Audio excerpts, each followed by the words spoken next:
Bonjour à toutes et à tous. Merci d'être venus en ces jours de préparation des fêtes de Noël et des futurs blocages de ronds-points. On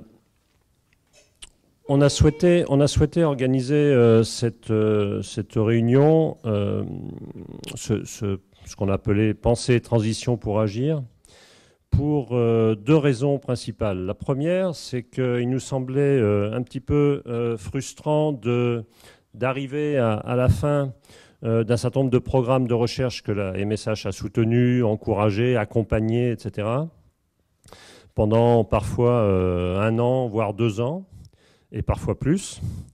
Et on voulait donc organiser, avoir un temps de partage, un temps d'échange avec les porteurs de projets, avec les chercheurs qui ont été impliqués dans ces différents programmes, afin de favoriser la circulation de l'information, que chacun d'entre vous puissiez avoir un petit peu des éléments sur ce que font les autres chercheurs lorsqu'ils sont accompagnés par la MSH.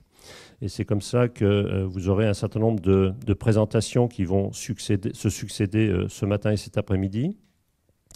L'idée également que nous avions en tête en organisant cette journée et demie, c'était de profiter de ce moment d'échange pour essayer de commencer à bâtir ce qu'on appelle de façon un petit peu prétentieuse la communauté MSH, c'est-à-dire de constituer une communauté de chercheurs qui sont particulièrement intéressés, particulièrement curieux de ce que peut faire l'interdisciplinarité à nos différentes disciplines, quels que soient nos domaines. Par ailleurs, nous avons intitulé cette journée « Penser les transitions pour agir ». Pourquoi avoir choisi le mot « transition » notamment? C'est là-dessus que je voudrais venir maintenant. Et pourquoi ne pas avoir choisi tout simplement le mot « crise » qui est très utilisé aujourd'hui? En fait, pour deux raisons. La première raison, c'est que le terme de transition nous semble plus adapté en ce sens qu'à la MSH Sud, ce que nous sommes effectivement très critiques, on est très critique face au mode de développement actuel, mais pour autant, nous n'en restons pas à une déploration, à une dépression, même s'il y a de quoi l'être de temps en temps. Nous ne souhaitons pas être catastrophistes, mais au contraire proactifs.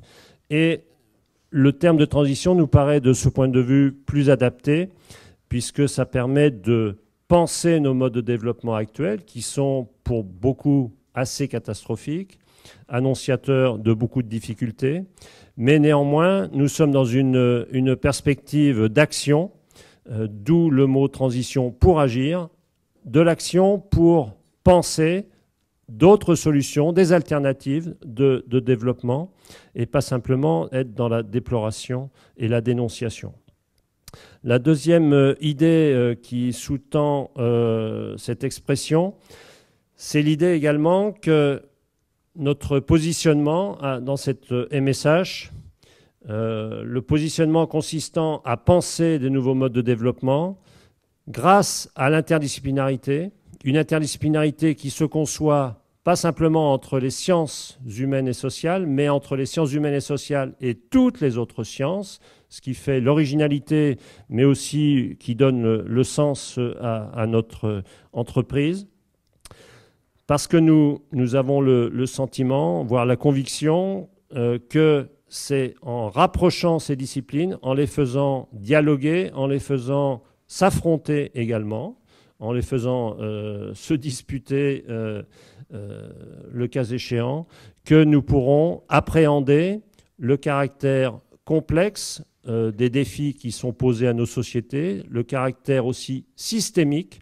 Il est, je pense, maintenant évident pour tout le monde, en tout cas le plus grand nombre, qu'il n'est pas possible de penser les crises actuelles en restant dans nos disciplines, en restant dans le cloisonnement de nos disciplines. pour penser global, il est nécessaire de penser complexe, et la complexité, on peut l'atteindre, je crois, par une réflexion interdisciplinaire, par le décloisonnement des disciplines. Et il y a un deuxième pilier également sur lequel repose notre entreprise dans cet MSH, c'est d'essayer de favoriser de la façon la plus active également l'interaction entre sciences et société, c'est-à-dire entre les mondes académiques et les mondes non académiques. Il y a de la production de savoir, il y a des ressources également dans le monde non académique, et là aussi, on souffre trop souvent d'un cloisonnement, et la mission qu'on s'est donnée à la MSH, c'est d'essayer de décloisonner également cette dimension-là. Donc, je ne serai pas plus long. Nous avons un certain nombre donc, de communications qui vont se succéder. Donc, je remercie les chercheurs, chercheuses, porteuses de projets qui vont nous dérouler un petit peu ce retour d'expérience sur leurs différents terrains de recherche. Il y aura des moments, bien sûr, d'échange entre tout le monde. Juste, je signale que pour ceux qui étaient venus uniquement pour la séance consacrée aux loups anthropophages, les loups ne seront pas là aujourd'hui, et que donc nous aurons un petit peu plus d'espace de discussion et d'échange. Voilà ce que je voulais dire.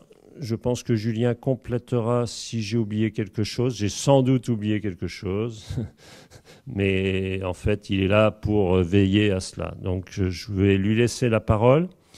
Juste pour vous dire, pour vous parler un peu donc du format du colloque, on va partir sur des interventions de 20 minutes chacune. Voilà, on essaiera d'être un peu, de surveiller le temps de parole. Si vous avez des questions spécifiques sur les interventions de chacun, on en prendra peut-être une ou peut-être deux si elles sont très courtes après chaque intervention. Mais surtout, ce qu'on voudrait favoriser, c'est les échanges, voilà, les échanges un peu généraux, un peu globaux et entre les équipes projets. Donc, on fera une grosse série de questions en fait après l'intervention du coup d'Antoine Pérez, voilà, à 10h.